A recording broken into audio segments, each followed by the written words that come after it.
Okay, so next up on my project list is swapping out the intake manifold here, the factory one, for a Banks high ram. Also, this came off my old wreck truck. As you can see, much better design flow.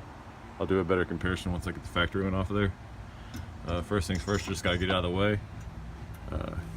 Remove the boost tube, loosen this clamp, dipstick bolt, and then 4 bolts on either side of the manifold, and then this comes off. So I'm gonna get that out of the way, and we'll look at putting the new one on there.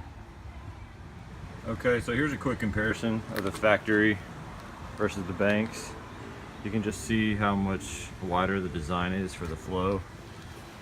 Factory has some kind of sharp angles, narrow, down here is clean, very skinny. Compared to the Banks, much wider, better design flow. All in all, better for the truck. One tip too, when you are taking it off, on the back side of this factory one is this little wiring harness mount. So don't forget to take that loose. The new one also has a spot for that too, so you're going to reuse that hardware. And, now we'll just reverse the order, putting it back in, except for whereas the factory one uses bolts, the Banks uses studs, which it comes with. Too short, too long. The short go in the back, and the longer go towards the front. And about to install those in the back on the truck first, the studs, and we'll put the manifold on.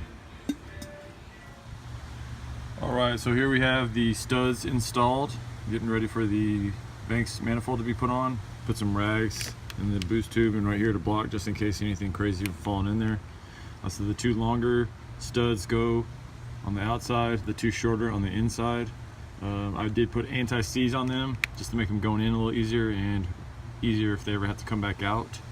And also I hand tightened them all the way down, and then once they stopped, I put 2 of the nuts that it came with on there, kind of tightened them onto each other, and then use that to continue tightening them till they stopped. You don't have to go too crazy on these, just don't want any playing them. So I did that on all 4, and I'm just leaving these on here to show you how I did that to tighten them. Now it's going to be, next is placing the manifold on and tightening it all up.